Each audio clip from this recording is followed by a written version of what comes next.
Damos gracias a Dios por este tiempo, amén. Podemos tomar nuestros asientos.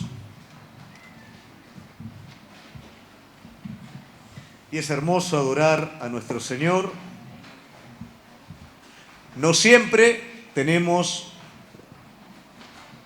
las emociones y los sentimientos que nos acompañan, pero en eso radica el verdadero amor. Cuando hacemos las cosas en las que somos fuertes, las que sentimos, estamos dando lo normal. Pero cuando vamos más allá, eso se convierte en un sacrificio agradable a Dios. Y cada vez que adoramos al Señor, rendimos ese sacrificio de labios que pronuncian su nombre. Y es hermoso. Cuando está triste, adore, alabe. Cuando no tiene ganas, hable con el Señor. Entre en una comunión profunda con Él. Eso es algo espiritual. Y Él, por supuesto, va a estar respondiendo. Porque es un Dios que espera la actitud de cada uno de sus hijos. Amén. Bueno, quiero contarle, en esta semana hemos tomado un pequeño descanso con Gaby. Vieron que llegamos de África y llegamos a full y no paramos. Y a veces pasa que uno tiene ganas, uno tiene deseos, ¿no? Y uno tiene todo el anhelo, pero bueno, somos barro y el cuerpo a veces no da. Entonces ya cuando empezamos a mirar la tele, vemos un corte comercial y nos ponemos a llorar, ya que sí que hay un fusible que no está funcionando, ¿no? O cuando Gaby me habla y me dice, ¿entendés lo que te estoy diciendo? Y yo me quedo tildado, ¿no? Porque no alcanza a procesar, no llega agua al tanque y no alcanzo a procesar. Me dice, ¿pero me estás escuchando? Sí, te estoy escuchando, pero no, déjame procesar primero, ¿no? Entonces ahí ya nos damos cuenta que hay algo que tiene que ser restaurado. Entonces, bueno, fuimos a tomar unos días de descanso. Tengo una alumna amiga que tiene una casa hermosa en un lugar que se llama... Yo le voy a preguntar y usted me va a contestar seguramente que no lo conoce. ¿Conoce Irasusta? Sí, ustedes porque fueron, bueno, pero... El resto no lo conoce porque realmente no es un lugar conocido. Es un pueblito... Digo todo esto no para contarle el descanso mío, sino para introducir a lo que vamos a estar hablando hoy. Es un pueblo que no tiene más de 5 cuadras, ¿no?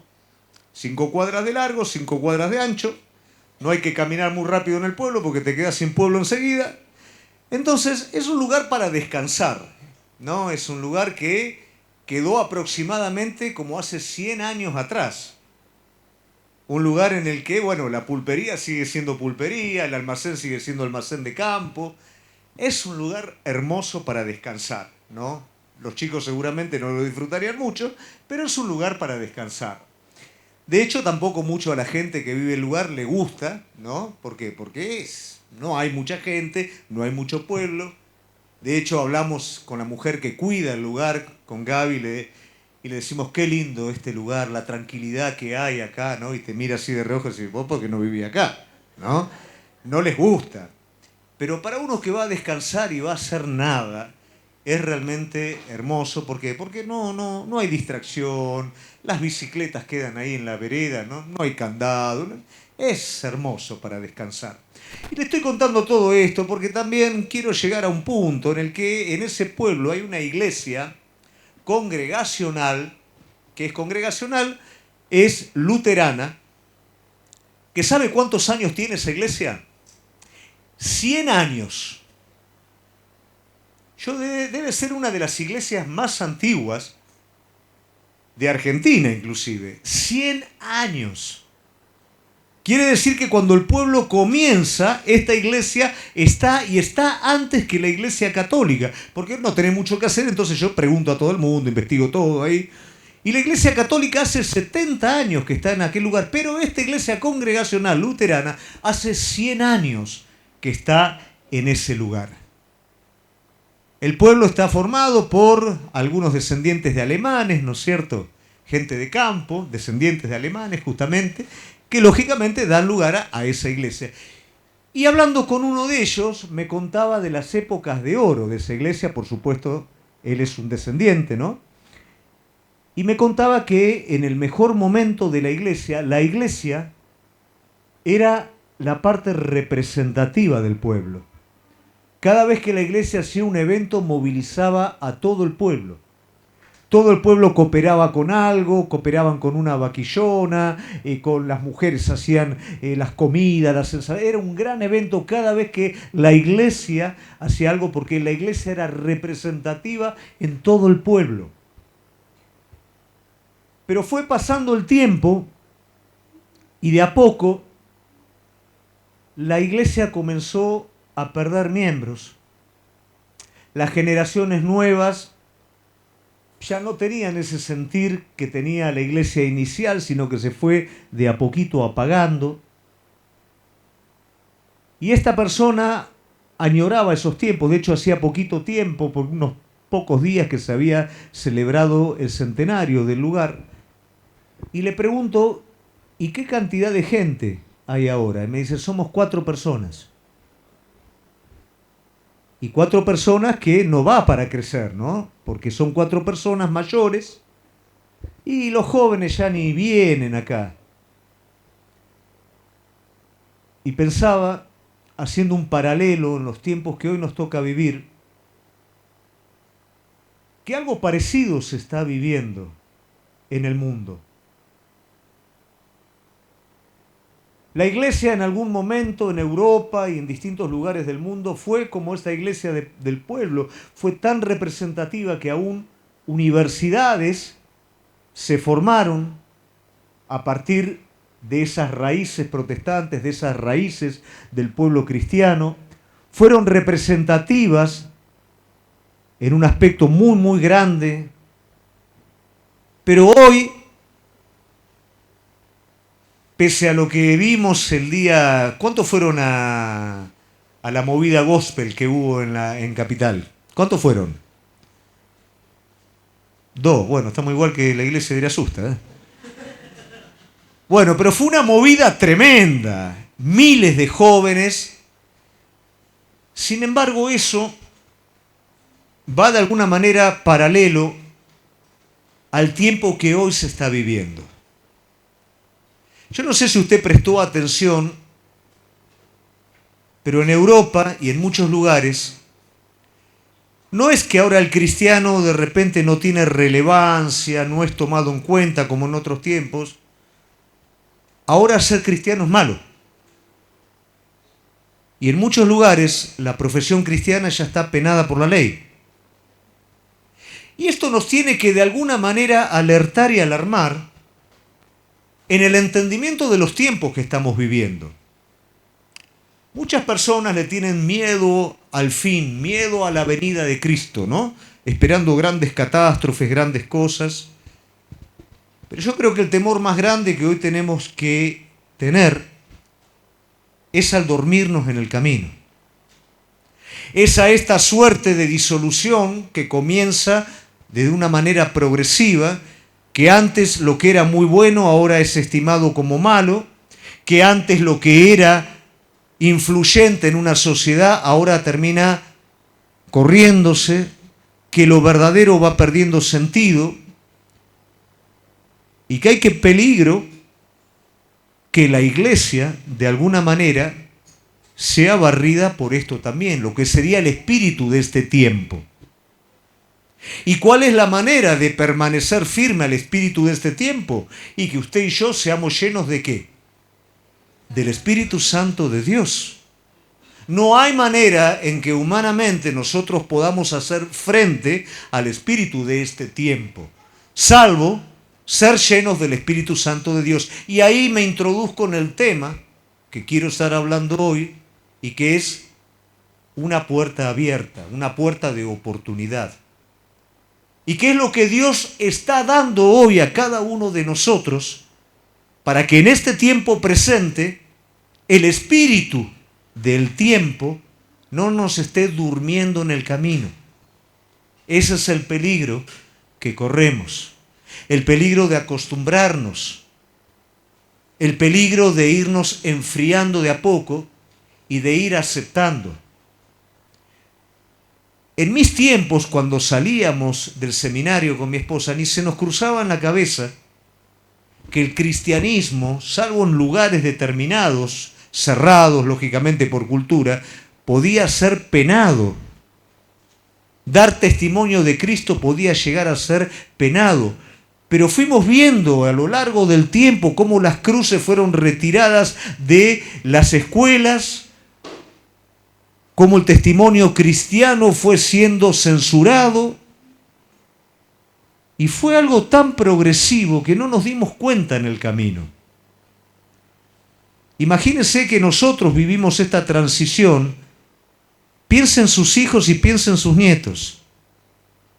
Este tiempo nuevo en el que vienen, en el que ellos nacen viendo noticias de que el cristianismo no es bueno, que perjudica a la libertad y tantas cosas que no son ni más ni menos que frutos de una dictadura cultural, de una ideología, y que a veces cedemos a todo eso, perdiendo el sentido verdadero de iglesia. Yo creo que hoy Dios abre una puerta de oportunidad. La oportunidad de permanecer despiertos y vivos frente a esto. Y como pasa con cualquier otra oportunidad, muchas veces, y lo hemos hablado anteriormente, solemos convivir con grandes oportunidades de parte de Dios en nuestras vidas sin darnos cuenta que están ahí, sin prestarle atención, sin entender que Dios lo está dando. Y yo creo que hoy, si podemos lograr entender que escuchar la palabra de Dios, que ser desafiados en el tiempo en el que estamos viviendo, a lo contrario que este mundo dicta, es una oportunidad. Ser desafiados a ser llenos del Espíritu Santo de Dios en este tiempo es una oportunidad divina. Porque van a haber tiempos en donde prácticamente todo esto ya no se va a escuchar. Pero hoy, gracias a Dios, lo podemos estar escuchando y hoy, gracias a Dios, podemos aprovechar la oportunidad. Pero ¿por qué razón muchas veces estas oportunidades que nos son dadas, pasan indiferentes en nuestras vidas? Y esto tiene que ver porque a menudo nuestros sentidos están comprometidos con otras cosas. ¿Qué hace que alguien aproveche una oportunidad? Un anhelo. ¿Cuántos anhelan algo? ¿Qué anhelas? La agarré mal parada. ¿Qué anhelas, por ejemplo?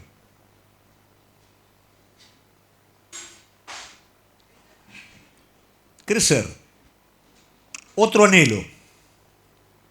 No me haga el espiritual, ¿no? Dígame anhelos que tengan cualquiera. Puede ser espiritual, puede ser la casa. ¿Qué pasa cuando uno tiene, por ejemplo, el anhelo de la casa? Va caminando y ¿qué mira? Terrenos vacíos, casas que están en venta. Uno está despierto a lo que anhela su corazón. Una oportunidad está muy relacionada con mi anhelo. Una oportunidad para ser identificada está relacionada con mi visión de las cosas. Quiero tener la casa y quiero que la casa sea así, asado. Ya estoy maquinando, ya estoy armando en mi cabeza cómo quiero que sea. Y el compromiso. Anhelo, visiono y me comprometo con aquello. Entonces, ¿qué pasa? Una oportunidad adquiere cuerpo. Lo mismo sucede con las cosas de Dios. Por eso a veces la oportunidad la tenemos y pasa de largo. Porque no hay un anhelo. Si no hay un anhelo, pasa de largo. No hay una visión tampoco. Y menos va a haber un compromiso. Grandes oportunidades de parte de Dios acontecen en la vida de cada uno de nosotros. Pero a menudo no es aprovechada por esto. Porque nuestros sentidos están comprometidos con otra cosa. ¿Quiere decir esto que no podemos tener un anhelo por una? Sí, pero no es un asunto de anhelo, de visión, de compromiso, es un asunto de corazón. Cuando realmente yo anhelo a Dios, mi visión está en Él, mi compromiso está en Él y la oportunidad la voy a tomar. Yo tengo dos personajes del Antiguo Testamento que son mis favoritos, que son Eliseo y la Tsunamita. Y esto mismo que yo te estoy hablando ocurre en su vida. Eliseo es un hombre que tiene un anhelo para con Dios, pero lógicamente no hay un llamado, no hay una palabra, no hay nada. Él está trabajando con todo su empeño sobre lo que está haciendo hasta que viene Elías. ¿Y a usted no le parece que Eliseo reacciona inmediatamente cuando Elías tira el manto? ¿Por qué reacciona inmediatamente? Porque él tiene un anhelo postergado que está esperando el momento, y cuando viene Elías y tira el manto, ¿qué pasa? Él directamente va, quema los arados, le hace un asadito a toda la peonada y se va con Elías. Y su compromiso es saber que él ya no vuelve atrás. Hay un anhelo, hay una visión, hay un compromiso. La Tsunamita, ella ve que Eliseo pasa y ve que en ese hombre está el Espíritu Santo de Dios y ella no lo quiere ver pasar. Ella lo quiere tener lo más que pueda en su casa. ¿Qué es lo que hace? Le dice al esposo y hace una habitación para que cuando viene Eliseo more ahí. Entonces tengo más tiempo al hombre de Dios en casa, más tiempo en contacto con el Señor. Ahí hay un anhelo, ahí hay una visión. Hago la casa, hay un compromiso. A veces las oportunidades de Dios están presentes, pero nuestros sentidos están comprometidos y somos nosotros las que las dejamos pasar de largo.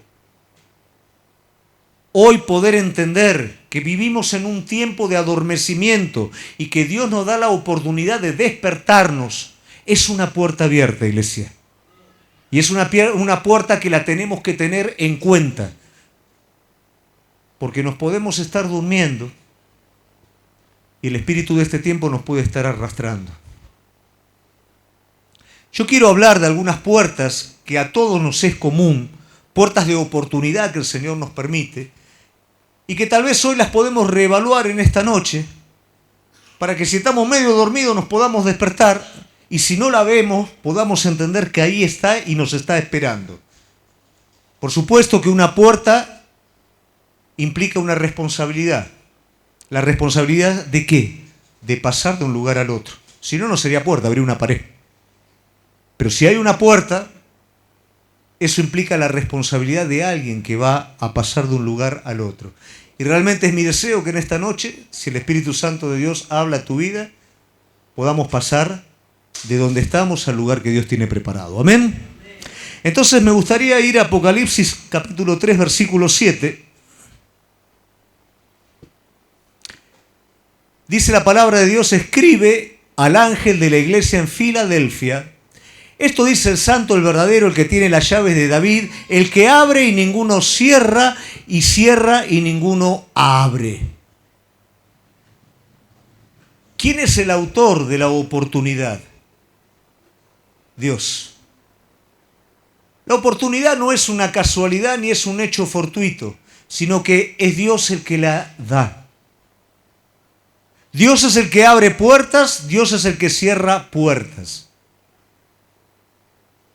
La oportunidad más grande que nosotros podemos tener es la oportunidad de entrar en su voluntad. Es la oportunidad de entrar en su propósito. Y esta puerta está abierta. Es una puerta que Dios abre al mundo. Y es un tiempo que, como hemos dicho en sermones pasados, es un tiempo de gracia. Es la dispensación del Cordero, de las buenas nuevas, que están esperando para que el pueblo pueda entrar por esa puerta de oportunidad. La primera puerta de la que yo quiero hablar, que esta está abierta para cada uno de nosotros, es la puerta de la justicia de Dios. ¿Qué pasa cuando hablamos de justicia? ¿Qué es lo primero que viene a nuestra mente? no viene necesariamente un concepto o un criterio blando y amoroso, sino viene algo duro a nuestra vida, ¿no? Al pensamiento. La justicia. ¿Por qué viene esto a nuestra vida? Porque esa es nuestra justicia y ese es nuestro criterio de justicia. La justicia de Dios es la expresión más perfecta junto a la misericordia del amor divino. Un Dios justo expresa su amor en su justicia para con el hombre. La justicia del hombre no es para bien del hombre. La justicia del hombre es egoísta. La justicia del hombre pretende sus derechos egoístas, como hemos dicho en otras ocasiones. Somos fáciles para establecer nuestra justicia con otros hombres, pero para cuando viene con nosotros preferimos que no sea tan justicia. Lo vemos en los discípulos, cuando en el corazón de ellos estaba ocupar ciertos lugares al lado de Jesús y algunos no estaban de acuerdo. ¿Qué piden? Fuego del cielo sobre esas personas. Y Jesús, ¿qué les dice? No, paren, no saben de qué espíritu son. No funciona de esa manera. ¿Cuántas veces bajamos la espada, ¿no es cierto?, ante determinados actos? Y lógicamente hacia nuestra vida, ¿qué pasaría si mediríamos con la misma vara? Entonces, cuando hablamos de justicia, inmediatamente pensamos en la justicia del hombre. Nos cuesta entender que la justicia de Dios es distinta. Miren, en el libro de Génesis aparece un símbolo de justicia y aparece un símbolo que representa la primer puerta. Cuando el hombre es arrojado del huerto, dice que hay dos ángeles y una espada que representa la justicia divina que se revolvía, que no dejaba pasar al hombre al lugar original. Y esto nos puede parecer a nosotros un acto duro. Sin embargo, aunque a usted le parezca mentira, es un acto sumamente misericordioso. Imagínese usted el hombre marcado ahora por el pecado, estando en la presencia de Dios. ¿Usted recuerda cuál es la primera reacción que tiene después de haber pecado Adán y Eva? ¿Cuál es la reacción que tiene? ¿Por qué se esconden? Porque no soporta la gloria de Dios. Ninguno de nosotros en nuestro estado pecador soportaríamos la gloria de Dios. Entonces Dios, lógicamente, pese a haber pecado, protege. Imagínese si tienen acceso a la eternidad el hombre pecador. ¿Qué pasaría? ¿Qué pasaría con la maldad? Imagínense en personajes representativos de la historia, que fueron delincuentes, que fueron ladrones, que fueron asesinos, no mueren nunca. Imagínense lo que sería hoy la sociedad, el mundo. El primer mundo tuvo que ser enjuiciado porque la maldad del hombre había sobrepasado todo límite. Vemos que hay amor de Dios en eso, aún en esa justicia que impide que el hombre tenga acceso por el pecado a la presencia de Dios. Hay amor de Dios cuidando a ese hombre. Entonces hay una puerta en el inicio que se cierra y que el hombre no puede pasar para que el hombre sea preservado. Eso es justicia de Dios. Pero también hay una puerta que se abre a partir de la muerte de su Hijo, y esa es la justicia de Dios representada junto con la gracia, la misericordia y el amor. Y es su Hijo como acceso directo al Padre. Es su Hijo derramando su sangre, cubriendo la vida de cada uno de nosotros, para que esa justicia que nosotros merecíamos fuera saldada por la muerte de su Hijo y nosotros ahora pudiéramos tener acceso a ese lugar del cual fuimos echados como hombres. Él como puerta. Nadie puede venir al Padre si no es por mí, dice Jesús. Nadie puede pasar por esa puerta salteando por el costado. Solamente por medio de Cristo podemos entrar a la presencia del Padre, y eso es la justicia divina en su esplendor más grande. A veces tenemos un criterio equivocado del amor.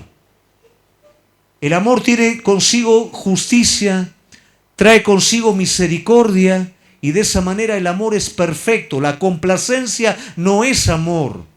El malcriar, el ceder a un capricho no es amor. Ahí no hay justicia. Pero en la justicia de Cristo, en la misericordia de Cristo, hay un amor verdadero. ¿Cuántas veces el Señor tiene que detener nuestra vida para tratar con cosas que si no trata con ellos, vamos a seguir repitiendo continuamente el mismo error? Vamos a hacer daño a otros, nos vamos a hacer daño a nosotros mismos. Pero en ese amor, Él detiene nuestra vida y trabaja en nosotros. Y cuando esos obstáculos son removidos, nuestra vida queda liberada para pasar a otra nueva etapa. Y somos cambiados y somos transformados. Esa justicia divina es una puerta de oportunidad que está preparada para nosotros. Pero como hoy hablábamos en primeros pasos, cuando el Señor toca áreas que no queremos que toque, y bueno, ahí ya se armó, ¿no? Como que nos escapamos, no, esto no, pará, hasta ahí. O buscamos un montón de argumentos para justificar el asunto. Pero si realmente en vez de escaparnos entendemos que esa justicia es la que nos va a llevar al lugar que Dios preparó para nuestra vida, lo vamos a entender como una oportunidad y lo vamos a abrazar para nuestra vida. ¿Amén? La segunda puerta es la puerta de la consagración. Y ahí tenemos Lucas 13, versículo 13, 24 y 27. Dice, no es ese. A ver, 24 y 27. Ahí está. Esforzaos a entrar por la puerta angosta, porque os digo que muchos procurarán entrar y no podrán. Y anteriormente él menciona que amplia es la puerta que lleva a la perdición y muchos pasan por ella. La consagración tiene que ver con ¿qué? Con un seguir con el anhelo en mi vida. No se detiene todo en la salvación. La salvación me hace pasar de un lugar al otro, del lugar de ser una persona perdida a ser una persona aceptada, nueva. La consagración tiene que ver con crecer en Él, tiene que ver con una entrega continua y eso no es una carga. El esfuerzo que implica la consagración es un costo calculado. Mire, yo entreno personas y las personas quieren cambiar su cuerpo. Yo no tengo una receta mágica para eso. Tienen que trabajar, tienen que transpirar y les va a costar y sufren. Pero eso es un costo calculado para alcanzar el fin que ellos desean.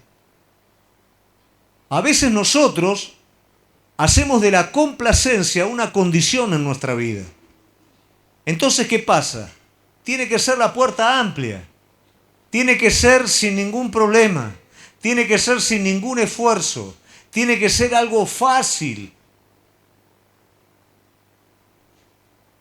Leí a una persona, ¿no?, que decía, a veces uno piensa que la receta para que le vaya bien es cobrar barato, entonces va a tener muchos clientes en el negocio. Y si esa es la receta para la quiebra. A veces nosotros no entendemos el valor que tiene lo que nos ha sido dado. Y ese valor implica un esfuerzo. Pero ese esfuerzo es para vos, no es para mí. Ese esfuerzo no es que Dios se complace en verte trabajar. Ese esfuerzo tiene que ver con la cooperación de Dios en tu vida para transformar aquello que no es transformado de otra manera. Para barrer con esos obstáculos que no te permiten crecer. Consagrarte es ese paso extra que das para alcanzar lo que realmente estás anhelando, si es que lo anhelás a Cristo. La consagración no es una obligación, es una necesidad. Y la consagración es una puerta angosta. ¿Por qué es una puerta angosta? Porque no podés entrar con todo un bagaje de cosas. Hay un montón de cosas que tenés que dejar al costado para entrar. Hay cosas que atentan contra lo que vos realmente querés, pero a veces cuesta largarlas y no las queremos largar. Es como la persona que se está ahogando y se aferra a un ancla. Soltala, si no te vas a ahogar más rápido. Y a veces nosotros nos aferramos a cosas que no queremos soltar en nuestra vida. Y eso no nos permite crecer, no nos permite ser liberados de otra serie de cosas. Y la consagración es eso. Y eso requiere un esfuerzo. No es un esfuerzo sacrificial fortuito. Dios no se place en ver sufrir a la persona. Nosotros sufrimos por nuestro propio pecado, por nuestro propio egoísmo. Por eso sufrimos. Sufrimos muchas veces por hacer el bien. A veces nosotros creemos que, bueno, hacemos el bien, nos va bien, hacemos el mal, nos va mal. Y a veces no es tan así. A veces vamos a hacer el bien y no nos va a ir bien. Pero interiormente vamos a estar bien. Pero nuestro corazón va a ser renovado. Pero nuestro espíritu va a crecer. Y lo más importante, que es la vida de Cristo, se va a renovar adentro nuestro. Las cosas no son de afuera, iglesia. Las cosas son de adentro. Lo de afuera va y viene. Lo de afuera no es seguro. Lo único seguro es lo de adentro. Lo único seguro es la habitación de Cristo.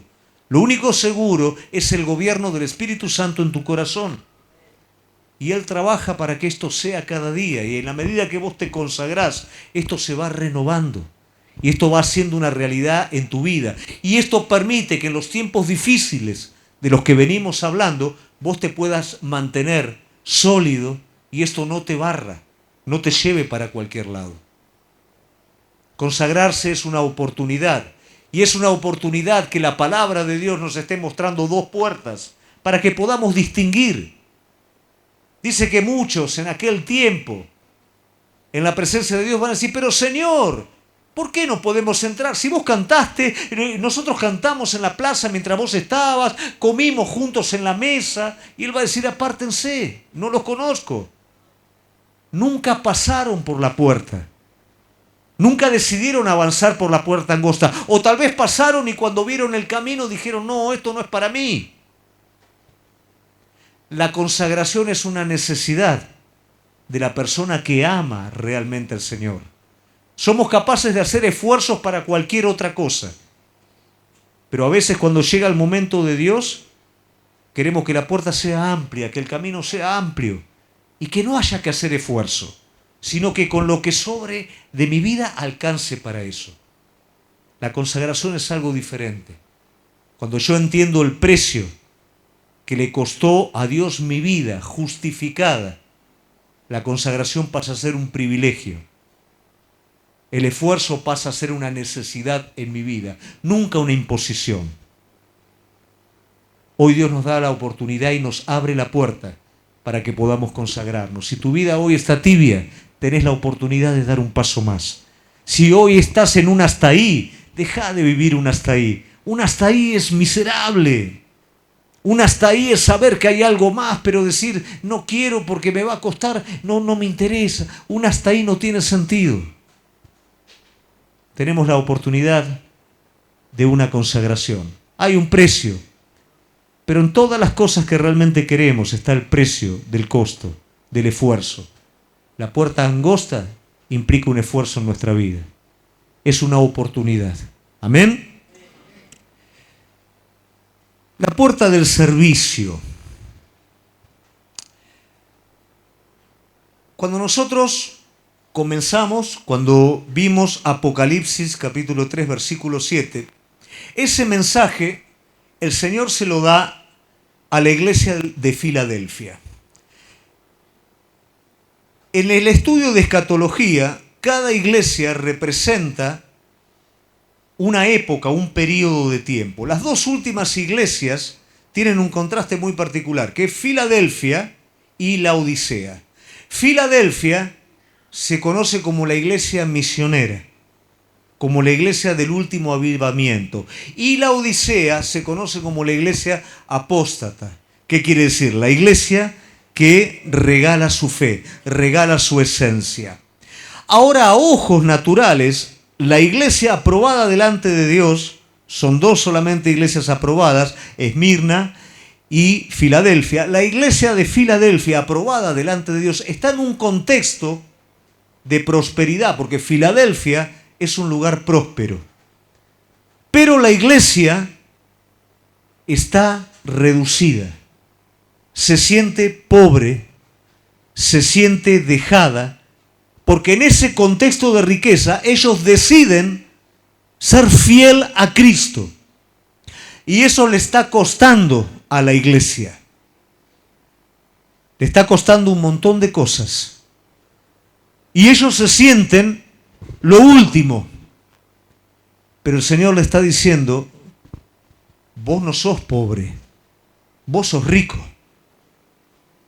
Vos te mantuviste fiel a mí.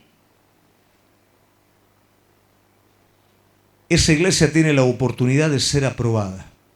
Y el Señor les está diciendo, aunque te sientas de esta manera, yo tengo para vos una puerta abierta que nadie puede cerrar. No importa que te sientas pobre, no importa que te sientas que sos lo último por haber sido fiel a mí. Eso es lo que el mundo dice de aquel que es fiel a Cristo, porque el mundo lo dijo de Cristo. Eso es lo que el mundo dice de la iglesia.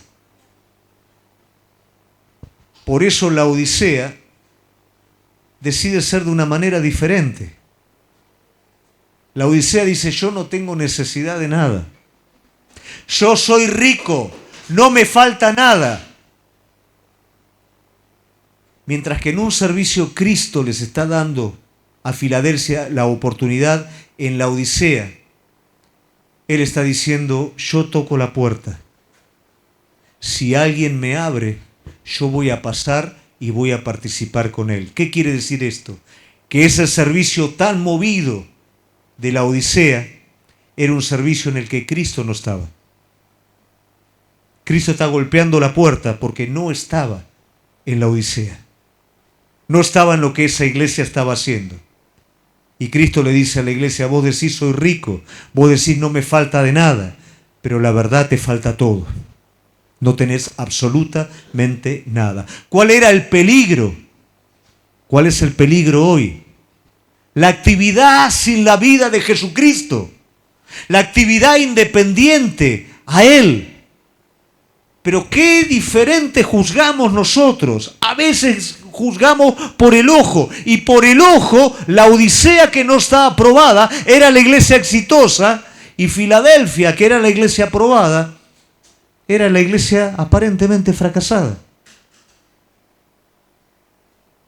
Pero en una iglesia el servicio estaba siendo dirigido por Jesucristo. Y en la otra iglesia Jesucristo no podía entrar. ¿Qué es el servicio? El servicio es el carácter del Hijo de Dios. El servicio no es pararme acá y predicar, no es lo que los músicos hacen con la guitarra. Eso es una parte muy pequeña del servicio. El servicio es lo que pasa luego cuando nos bajamos del púlpito, luego cuando dejamos el micrófono, cuando estamos en casa con nuestras esposas, con nuestros hijos, con nuestros vecinos, cuando hay necesidades en la iglesia. Yo hoy hablaba en la reunión que tuvimos con los obreros. En los 30 años que tenemos de ministerio con mi esposa, mire, hemos visto todo lo que usted se puede imaginar y más también.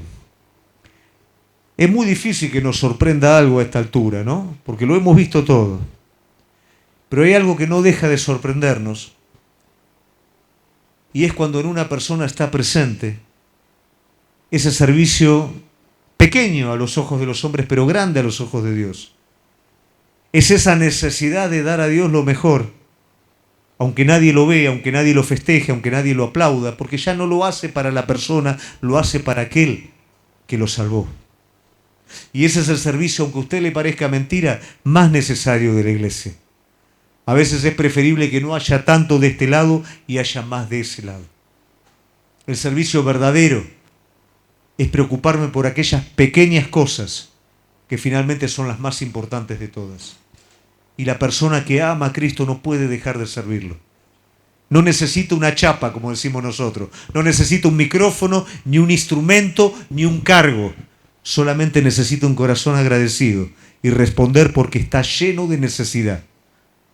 De hecho, por lo menos en esta congregación, la parte, digamos, que se expresa a la gente está cubierta.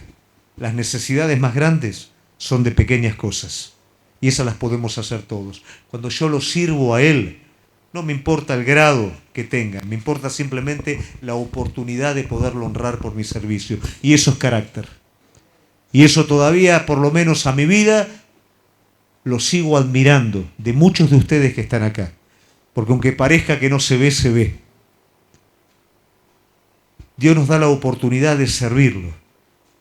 Dios nos da la oportunidad de responder a lo que Él nos dio. Y eso es algo que nosotros lo necesitamos más que Él. Un verdadero hijo de Dios necesita servir a Dios. El Señor no le dijo a la mujer samaritana, andá y predicale a todo el pueblo, luego formá grupos con los samaritanos. No le dijo eso. Simplemente ella fue llena del Señor y ella fue a servir inmediatamente, sin saber cómo hacerlo, pero lo hizo. Necesitábamos servirlo a Él, pero servirlo de verdad. No servirlo como servíamos al mundo, sino servirlo en espíritu y en verdad. ¿Amén? ¿Lo vamos entendiendo? Son muchas puertas, ¿eh? Yo le puse un título a esta, que es la puerta del enemigo. Le puse. ¿Y qué quiere decir esto? Que nosotros tenemos la oportunidad sobre las obras del enemigo sobre nuestra vida. La iglesia tiene esta autoridad. Dios da potestad sobre toda obra del diablo. ¿Y qué quiere decir esto? Mire, yo le hablo de esta manera. ¿Por qué razón? Porque gran parte del adormecimiento de la iglesia es no tener en cuenta la obra del enemigo. No tenga en cuenta la obra del enemigo, sea escéptico a la obra del enemigo y el adormecimiento va a estar mucho más pronto. Pero entienda que hay un enemigo que atenta directamente contra la obra de Dios y se va a dar cuenta inmediatamente cómo trata de correrlo del camino, cómo trata de sacarlo, cómo se revela y cómo cuando usted quiere hacer las cosas mejor trata de desanimar su vida. Esto va a estar presente. Pero ¿cuál es esa puerta de oportunidad? Que el Señor nos está diciendo que sobre todas esas cosas tenemos la victoria. Usted sabe que la puerta antiguamente era el lugar donde se tomaba la ciudad. La puerta tenía que ser más fuerte que las murallas, por eso tenían puerta contra puerta, portón, rejas atrás, porque tenía que ser más fuerte que la muralla. Pero también de la puerta era donde salían los ejércitos de la ciudad para tomar y conquistar otras tierras. ¿Cuál es la puerta hoy en nuestra vida? Nuestro corazón. ¿Y qué manera el enemigo ataca la vida de cada uno? Ya, si sos un hijo de Dios, no puede manejar tu voluntad, pero sí te puede dejar un regalito en la puerta para que vos la abras. No la puede abrir, no la puede forzar, pero sí te puede dejar algo que a vos te interese para que vos abras. Pero hoy tenemos la oportunidad de entender que por medio de la palabra sobre la iglesia hay una victoria derramada y dice que las puertas del Hades no prevalecerán sobre la iglesia. Y la bendición que el Señor le da a Abraham, ¿qué le dice? Te entrego las puertas del enemigo. ¿Qué quiere decir? No solamente el enemigo no va a tener autoridad sobre tu vida, sino que vos vas a tener autoridad sobre las obras del enemigo. Vos vas a poder conquistar lo que el enemigo tiene conquistado. Y eso es una oportunidad, iglesia. La ignorancia, la indiferencia me roba esta oportunidad. Y soy esclavo sin darme cuenta. Pero cuando yo despierto a esta realidad espiritual, yo tengo autoridad sobre esto en Cristo Jesús. Si hay consagración, hay servicio, hay justicia en mi vida, el enemigo no tiene autoridad sobre tu vida. Te va a venir a molestar, te va a tentar, te va a acusar y va a hacer todo lo habido y por haber para desanimarte, para dormirte y para correrte. Pero no tiene autoridad sobre tu vida. Vos sos el que abre o el que cierra la puerta. ¿Amén? Y finalmente, la oportunidad que tenemos nosotros sobre estas puertas implica, como dije al principio, una responsabilidad. Yo siempre me quejaba de mi pastor, ¿no? Que mi pastor hablaba y te dejaba todas las cosas ahí en el área chica, ¿viste? Pero no remataba al final. Decía, ¿cómo hay que hacer? Yo quería saber cómo había que hacer. ¿Cómo hago para entrar por esta oportunidad? Mira lo que te dice la palabra. Mateo 7, 7 al 8. Pedid y se os dará, buscad y hallaréis, llamad y se os abrirá. Esta es la oportunidad que vos tenés. Vos podés llamar, vos podés venir, porque sí, muy lindo lo que usted me dice, pastor, pero las puertas yo las veo todas cerradas. Llamá, golpeá, andá a la presencia de Él y vas a ver si no se abre. Pero esa es la parte que tenés que hacer vos. Yo quiero que Él abra la puerta, yo quiero que Él haga todo. ¿Qué pasa en los mercados donde vos tenés las puertas que se abren y se cierran? Si vos te parás fuera del suelo de goma, ¿se abre la puerta? Tenés que pasar, tenés que pisar. Y entonces se abre. Bueno, acá lo mismo. A veces estamos ahí afuera, ¿no? Y la puerta, ¿no? Pedí. Llamá. Golpeá. Él dice, acércate a mí y yo me voy a acercar a vos. Y eso es para cada uno de nosotros, iglesia. Es la oportunidad que tenemos. Isaías 62:10, pasar por la puerta, porque se abre y vos te quedás afuera, tenés que pasar por la puerta. ¿Y qué es pasar por la puerta? Esto no tiene que ver solamente con nosotros, iglesia. Ya no es que me vaya bien, me vaya mal, me sienta bien, me sienta mal. Lo que a veces nosotros no entendemos es que hay gente detrás. Hay gente que ya hace rato te está viendo. ¿Dónde va, vecino? A la iglesia. Ah, sí, a la iglesia. A partir de ahí ya, ¿viste? Ah, este va a la iglesia, mira. Este va a la iglesia. Hay gente atrás. Tus hijos, tu esposa, tu esposo, tus familiares. Vos tenés que pasar por esa puerta. 62:10. Pasad por las puertas, barred el camino al pueblo, allanad las calzadas, quitad las piedras, alzad perdón a los pueblos. No es solamente paso para que me vaya bien a mí. El Hijo de Dios tiene la responsabilidad de un pueblo. Tiene la responsabilidad de poder dar lo que recibe. Si no explotás, no podés. De hecho, es aún para bien tuyo. Te quedás con lo que tenés y no lográs nada. Tenés que dar lo que recibís. Para eso tenés que pasar por esa puerta. Hay un montón de personas. Yo siempre recuerdo a este amigo mío que nació en la iglesia. Nunca me habló de Cristo. ¿Y dónde lo vengo a encontrar? El día que me convierto, en la iglesia. ¿Cuántas veces estuve a punto de quitarme la vida y él estaba ahí al lado, pero tampoco me podía dar lo que tenía porque nunca pasó por esa puerta y nunca entendió que habían personas que estaban esperando de él? ¿Por qué no me hablaste nunca?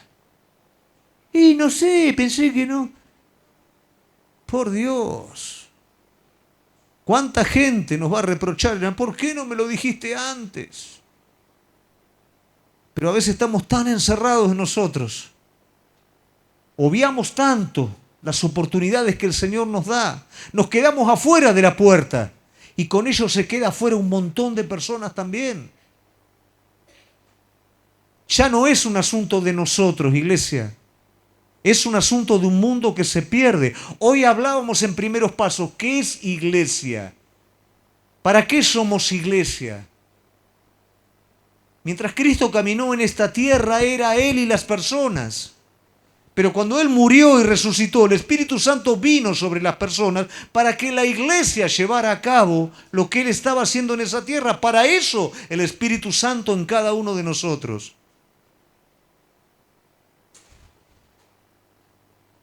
Tenemos esa responsabilidad. Ya no es un asunto de me va bien, me va mal. Es un asunto de que hay un mundo entero que está necesitando una palabra tuya.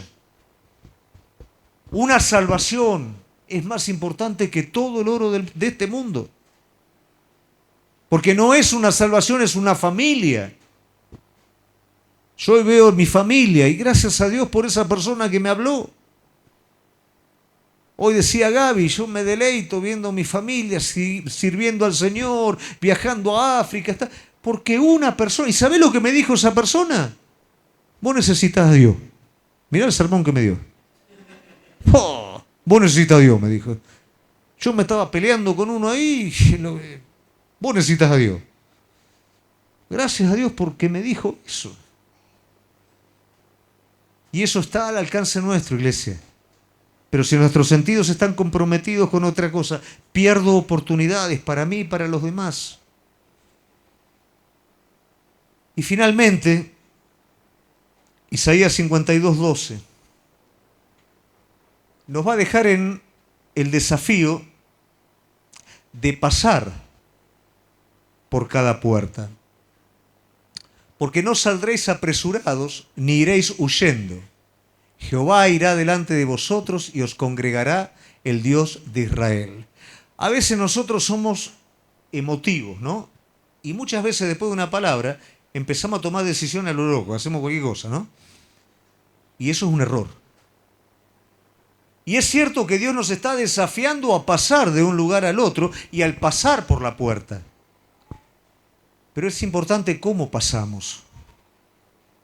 No a la locura, no tomando decisiones, sino realmente no perdiendo la presencia de Dios en esa decisión. Hubieron hombres de Dios que estaban urgidos por tomar decisiones. Y muchas veces nosotros, en medio de un trato de Dios para con nuestra vida, queremos tomar decisiones rápidas. ¿Por qué? Porque queremos salir de la situación. Pero el mismo que te introduce en ese trato es el mismo que te saca también. Y si vos te vas solo y lo dejás a él atrás, lamentablemente no va a cumplir eso su función. Moisés lo entendió esto, lo entendió cuando era muy joven. Por eso cuando el Señor le dice, bueno, andá, yo no voy a bajar No, ¿cómo que vos no vas a bajar conmigo? Si vos no venís conmigo, yo de acá no me muevo. Lo tenemos a Elías en Querit. Andá y quedate en el arroyo que los cuervos te van a dar de comer, el agüita vas a tomar agüita y se seca el agua y los cuervos se volaron, no vinieron más. ¿Y ahora qué hacemos? Ah, se terminó el tiempo de Dios, me voy. No. Dice la palabra de Dios, y vino palabra de Dios, y le dijo, Elías, andate ahora. Y ahí Elías respondió. El pueblo de Dios tenía que entrar en la tierra prometida y tenía que tomar posesión y estaban desesperados porque toda su generación anterior había fracasado. Y ahora había un líder nuevo, joven, con todo, con la tecnología, estaba, ¿no? Con todo. Bueno, vamos a tomar la tierra prometida y el pueblo le dijo, Josué, si la presencia del Señor no está como estuvo con Moisés, no nos movemos. Hay una puerta abierta, iglesia. Hay una puerta de consagración, una puerta de servicio. Tenemos la victoria sobre las puertas del enemigo, tenemos una puerta de justicia. Pero Dios no te manda solo. Él quiere pasar esa puerta con vos.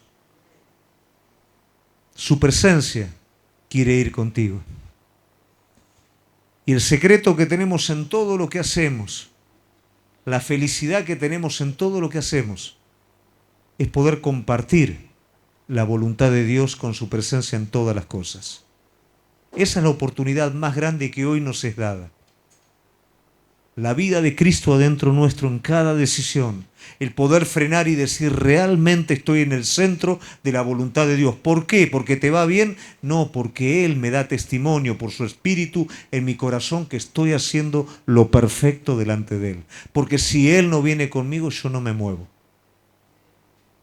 Hay puertas de oportunidad no para hacer cosas de locos. Hay puertas de oportunidad para gritar, para barrer el camino para un pueblo que está esperando, para decirle, Señor, yo quiero pasar esta puerta tomado de tu mano. Amén. Te invito a ponerte de pie, iglesia.